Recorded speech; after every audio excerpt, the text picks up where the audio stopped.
세대가 지나도 신실하신 하나님이라는 제목으로 하나님의 말씀 전하도록 하겠습니다. 여러분은 어떤 사람이 정말 믿을 만한 사람인지 혹 성실한 사람인지 어떻게 구분을 하십니까? 절대적인 기준은 아니지만 그래도 중요한 기준 중에 하나가 될 수 있는 것이 그 사람이 약속을 잘 지키는가, 그것을 보는 것이라고 생각을 합니다. 자신이 한 말에 대해서 책임을 지는 것은 너무나 중요합니다. 어떤 사람은 말은 잘하는데 실제로 그 말을 잘 지키지 않을 뿐더러 그때마다 어떤 변명과 핑계와 자기 합리화만 내세우는 사람이 있다면 사실 그런 사람과 평생에 함께하기는 참 어려울 것입니다. 사실 약속이라는 것은 반드시 지켜야 한다라는 그 조건 하에 하는 것이 바로 약속입니다. 따라서 지키지 않으려면 뭐하러 약속하겠어요? 그래서 저도 지킬 수 없는 약속은 안 하려고 노력을 합니다. 괜히 입술로만 그냥 한다라고 얘기했다가 또 나중에 그것을 못 지키게 되면 그동안 쌓아왔던 믿음과 신의가를 저버릴 수 있기 때문에 그렇다는 것이죠. 성경을 보면은요, 특히 구약 성경을 보면 하나님과 하나님의 백성들 간에 여러 가지 언약이 나옵니다. 사실 구약 신약은 언약의 책이라고 할 수 있어요. Old Testament, New Testament이라고 할 때 Testament이란 뜻 자체가 언약이라는 뜻을 가지고 있습니다. 그래서 하나님이 인간과 언약을 맺으셨다라는 것은 상호 간의 조약이라는 것입니다. 하나님께서 이스라엘 백성과 언약을 맺으실 때 하나님은 그들의 하나님이 되어주셨고 또한 백성은 하나님의 법, 하나님의 말씀에 순종해야 하는 의무와 책임이 주어집니다. 하나님의 법을 따르고 순종할 때 하나님의 축복이 있고 하나님의 법을 따르지 않고 순종하지 않을 때 하나님의 징벌과 화가 임하는 것이죠. 사실 하나님은 구약 신약 다 찾아봐도 하나님께서 먼저 그 약속을 깬 적이 한 번도 없으세요. 늘 약속을 깨트리는 것은 인간이었습니다.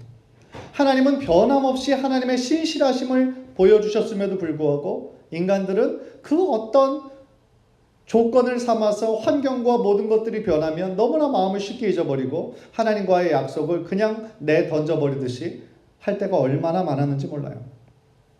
그것이 어떻게 보면 이스라엘 백성들의 부끄러운 한 역사의 한 장면이었다라는 것입니다. 오늘 본문은 하나님께서 아브라함에게 나타나셔서 이삭에게 나타나셔서 아버지 아브라함에게 하셨던 약속을 다시 한번 재확인시켜 주시는 그러한 장면입니다.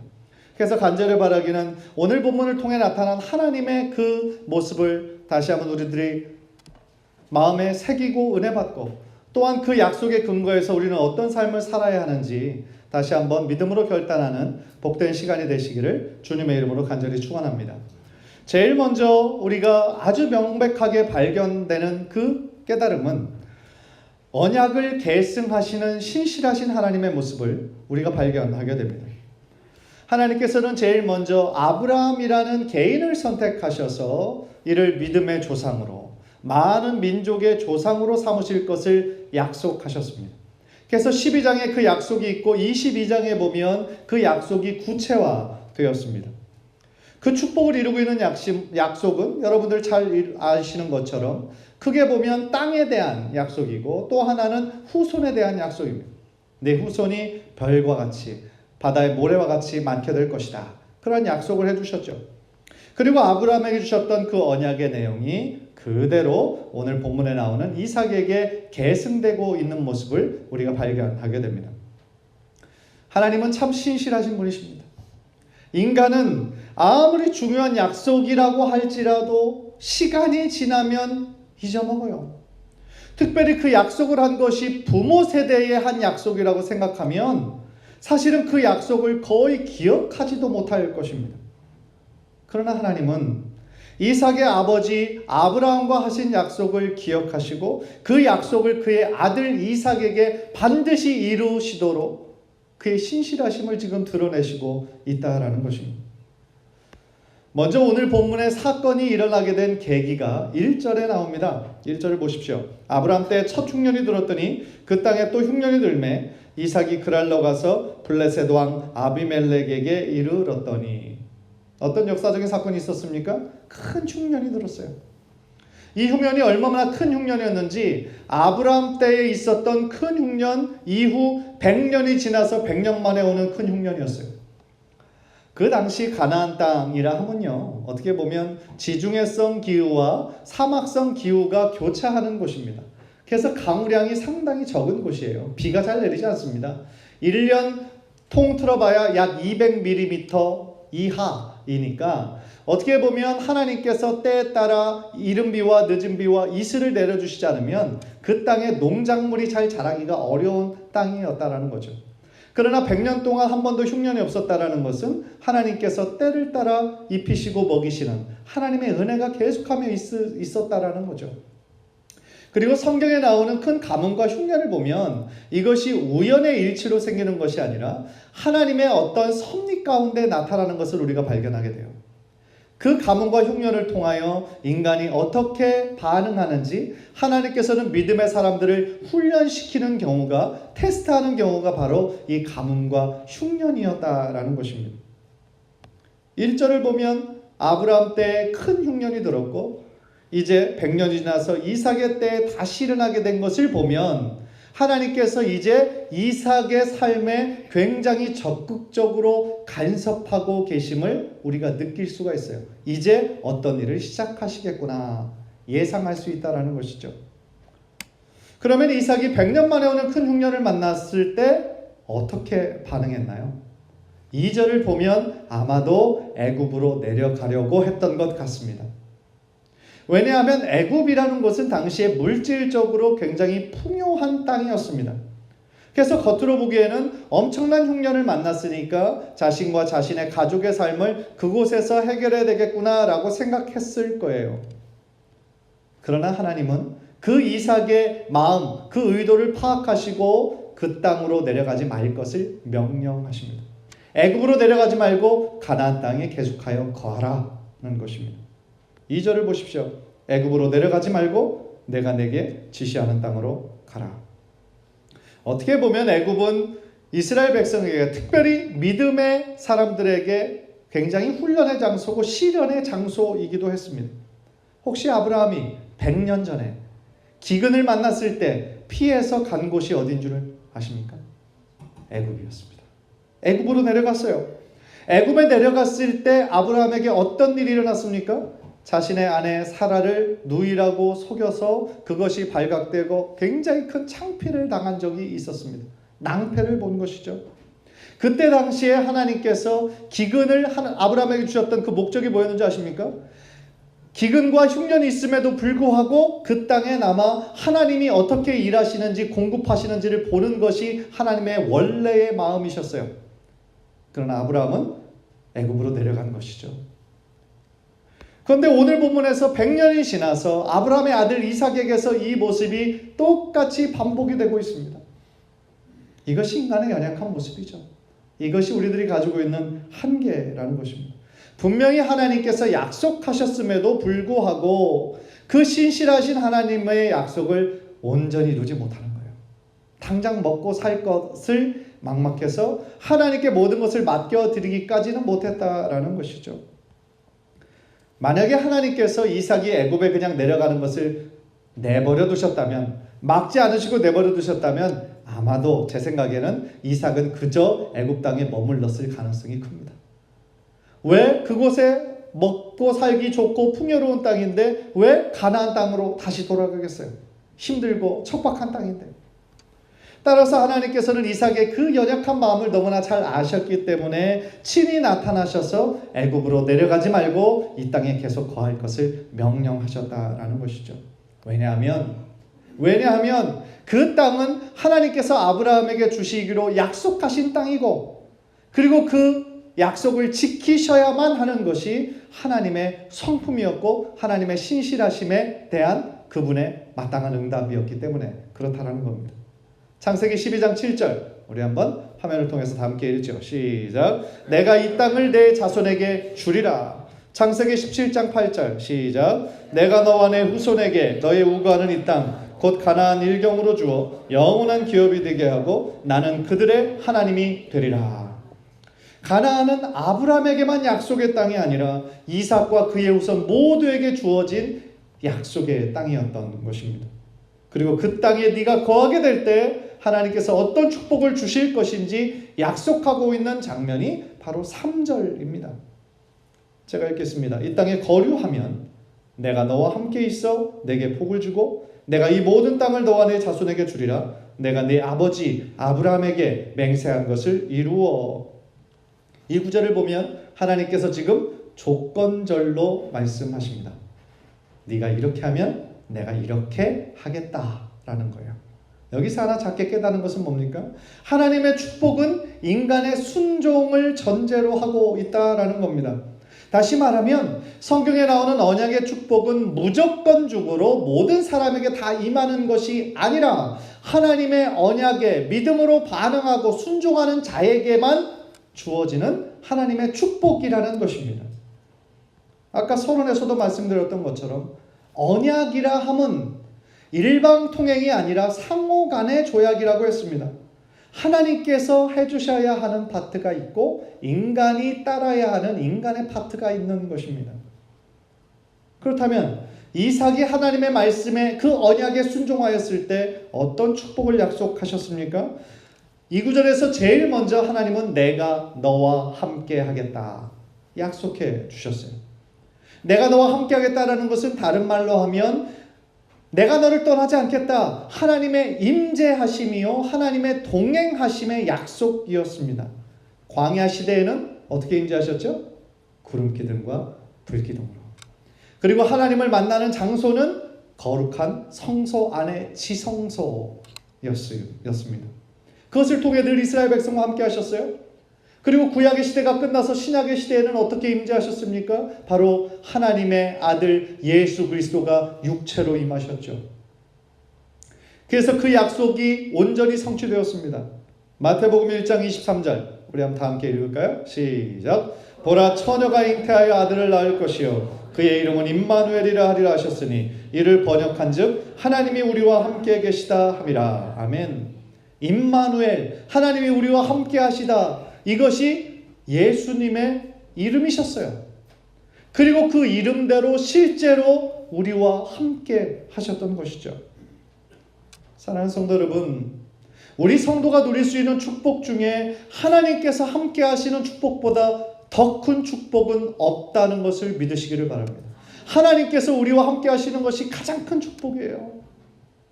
하나님과 함께 동행하고 주님의 손 붙잡고 한 걸음 한 걸음 아까 찬양으로도 고백했던 것처럼 그것처럼 행복하고 기쁜 일이 어디에 있겠습니까? 하나님은 만복의 근원이 되신다고 그러셨어요. 그분이 하나님의 가장 큰 축복이신 거예요. 따라서 하나님과 함께하면 다른 우리들의 삶에 필요한 모든 축복들은 자연스럽게 따라오는 거예요.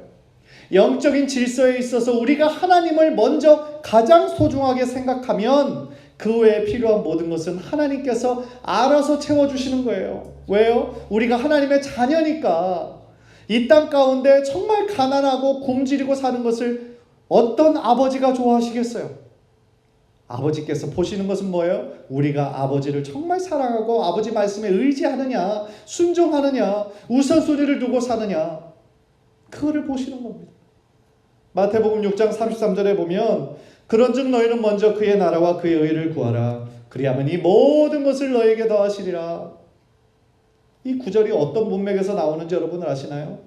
이방인들이 무엇을 먹을까 무엇을 입을까 염려하고 걱정하는 그 구절 가운데 결론적으로 말씀하시는 구절이 바로 이 구절이에요. 무슨 얘기입니까? 우리가 어떻게 살아야지, 무엇을 먹어야 되지, 무엇을 먹고 살아야 되지, 이런 거를 걱정하고 염려하면 이방인들과 다를 것이 뭐가 있느냐는 거예요. 최종적인 결론이 하나님의 나라와 하나님의 일을 네가 우선적으로 구하면 하나님께서 너의 삶에 필요한 모든 거 아시고 다 채워주시겠다 약속하신다라는 것이죠. 후에 나오는 요셉도 늘 하나님과 함께 동행하는 삶을 살았기 때문에 요셉은 형통한 자가 되었다라고 증언하고 있습니다. 노예였고 종의 신분이었지만 그가 시위대장 보디발의 집에 있을 때 그 노예가 그 집에 들어오면서부터 그 집이 축복을 받는 거예요. 하나님도 잘 모르는 사람인데 축복의 통로가 되었던 거죠. 심지어 억울한 누명에 쌓여 감옥에 갔을 때도 이 요셉으로 인해서 그 감옥 안에 있는 사람들이 도움을 얻는 거예요. 그래서 그 왕의 술 맡은 관원, 떡 맡은 관원에게 또 그 꿈을 계시해 주면서 그들을 돕는 역할을 하지 않습니까? 안타까운 사실은 우리가 하나님을 믿는다고 하면서 너무나 그냥 우리 현세적인 축복, 세상적인 축복만을 구할 때가 너무나 많다라는 거예요. 하나님이 우리와 함께하는 것이 가장 큰 축복인데 우리는 너무 보이지 않는 하나님보다 눈에 보이고 만져질 수 있는 것에 더 집중하고 살고 있지는 않는가, 그런 생각을 해봅니다. 간절히 바라기는 우리가 눈에 보이는 어떤 물질적인 축복보다 눈에 보이지는 않지만 언제나 우리와 함께 하시는, 정말 저 위에서 우리를 언제나 와치오버하고 계시는 그 하나님을 더욱더 믿고 어떤 상황 가운데서도 하나님을 신뢰할 때 하나님이 기가 막힌 방법으로 채워주시고 공급하시는 귀한 은혜를 체험하시는 저와 여러분 되시기를 주님의 이름으로 간절히 축원합니다. 또한 3절을 보면은요, 아브라함에게 이미 하셨던 약속을 아들의 때에 그대로 계승하고 계세요. 시간이 지나도, 세대가 지나도 변함없이 신실하신 하나님의 모습을 우리가 발견하게 되는 거죠. 우리는 참 신실하지 못해요.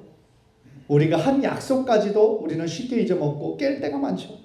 그러나 하나님께서는 늘 신실하셔서 우리들과 하신 약속을 반드시 이루어 주시려고 하시는 그분이 바로 우리가 믿는 하나님이시라는 겁니다. 사실 아브라함과 이삭과 야곱과 그 후손에게 약속하셨던 그 축복들이 지금 우리에게는 예수 그리스도를 구원자로 믿은 그 이후부터는 이미 우리는 그 축복을 누리고 있어요. 예를 하나 들어볼까요? 언제나 우리와 함께 하시는 축복은 지금 어떻게 이루어졌습니까? 우리 안에 계신 성령님의 내주하심으로 말미암아 이미 그 약속은 이루어진 거죠. 얼마나 감사한 일입니까?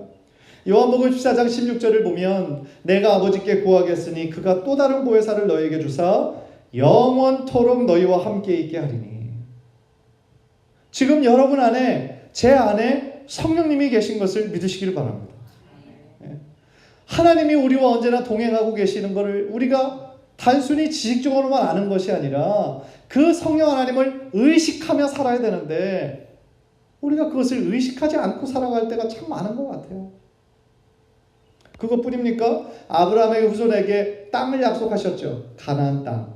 그러나 지금 현재를 살아가고 있는 우리들에게는 어떤 선물을 주셨을까요? 영적인 가나안이라고 할 수 있는 하나님의 나라를 꿈꿀 수 있는, 하나님의 나라를 지금 살아가고 있는 축복을 주셨어요. 베드로서 1장 11절 화면을 통해 다 읽겠습니다. 시작. 이같이 하면 우리 주 곧 구주 예수 그리스도의 영원한 나라에 들어감을 넉넉히 너희에게 주시리라. 하나님의 자녀로서 우리에게 누릴 수 있는 축복을 이미 다 허락하셨다라는 거예요. 그 축복의 삶을 가장 잘 증거하고 있는 것이 저는 로마서 8장이라고 생각합니다.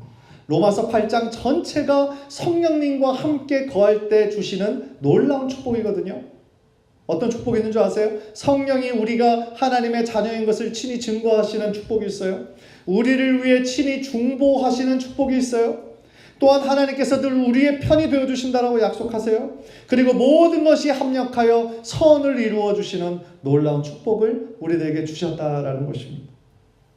사랑하는 성도 여러분, 아까도 말씀드렸던 것처럼 애굽은 세상적이고 물질적인 것을 상징해요. 눈에 보기에 좋은 거, 풍요로운 거.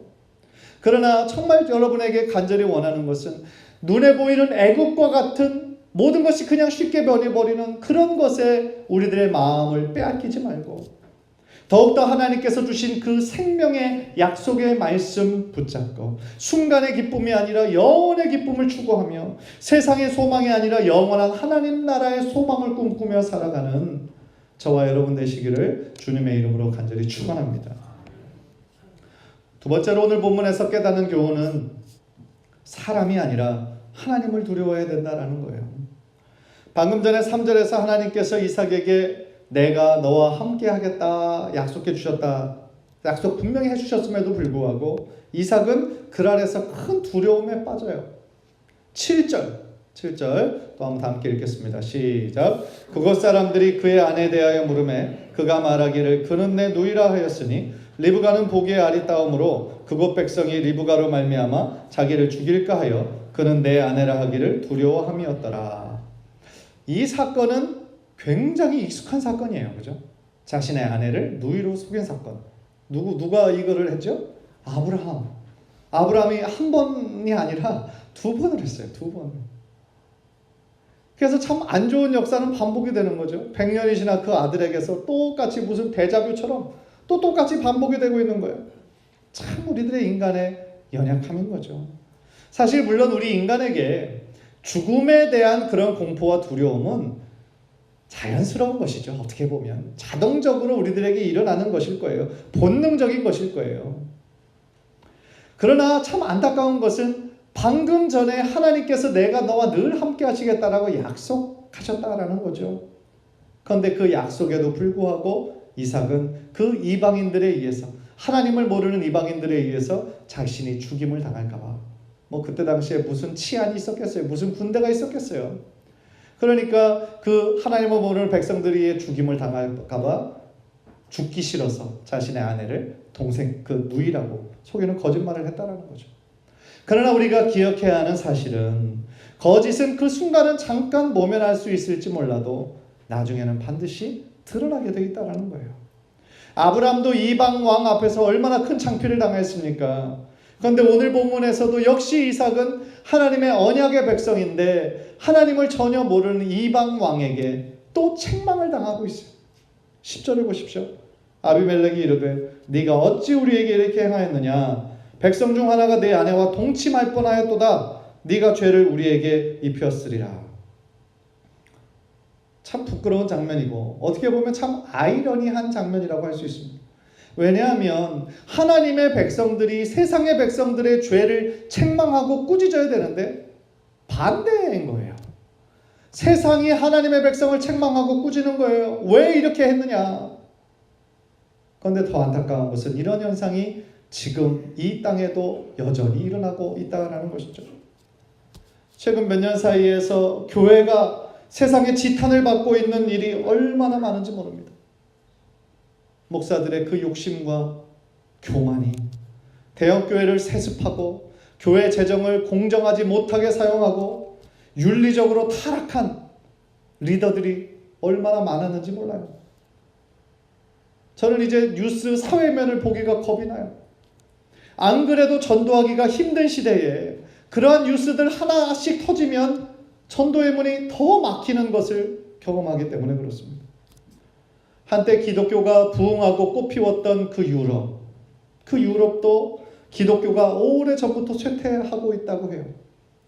그 찬란했던 교회의 그 위용들이 이제는 술집으로 변해가고 있다고 그래요. 그런데 그런 현상들이 미국이 그 전철을 뒤따라가고 있어요. 이제 미국도 더 이상 기독교 국가라고 말하기가 참 부끄러운 정도의 수준이에요. 그러나 한국이 또한 미국을 따라가고 있어요. 얼마나 안타까운 일인지 모릅니다. 그래서 최근 뉴욕과 뉴저지에서도 이민교회 상황도 크게 다르지 않아요.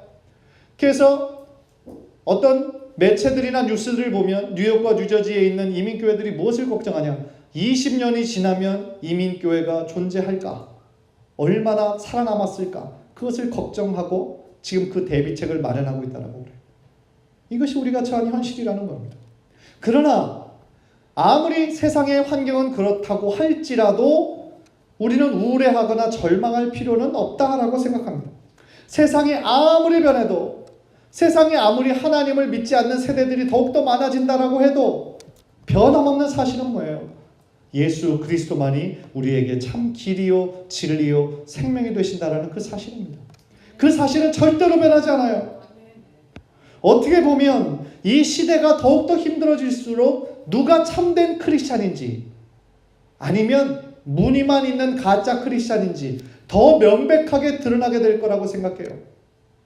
칠흑같이 이 세상이 어두울수록 한 줄기 작은 빛이 더 찬란하게 드러나기 마련이에요.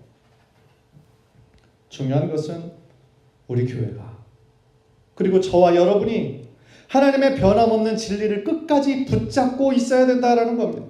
그리고 이 시대에서 우리들의 신앙이 단순히 입술만의 고백이 아니라 우리들의 삶으로, 우리의 삶의 진실한 인격과 실천으로 표현되어져야 되는 시대에 살고 있다고 저는 생각합니다. 사랑하는 성도 여러분, 하나님은 언제나 신실하신 분이십니다. 시대가 변해도 몇 세대가 지나도 하나님은 늘 우리를 변함없이 사랑하시고 그분의 약속을 지키시는 분이십니다. 때때로 우리를 둘러싸고 있는 환경과 상황이 녹록지 않다고 할지라도 하나님께서는 그 가운데서도 하나님의 신실하심을 드러낼 줄 믿습니다. 간절히 바라기는 우리를 세상 속에서 어둠 속에서 하나님의 자녀로 불러내어 주신 그 하나님의 은혜에 감사하면서 크리스찬의 무늬만 있는 껍데기 크리스찬이 아니라 참된 크리스찬으로 사람을 두려워하는 것이 아니라 오직 하나님만을 경외하며 사시는 저와 여러분 모두 되시기를 주님의 이름으로 간절히 축원합니다. 우리 한번 기도하겠습니다.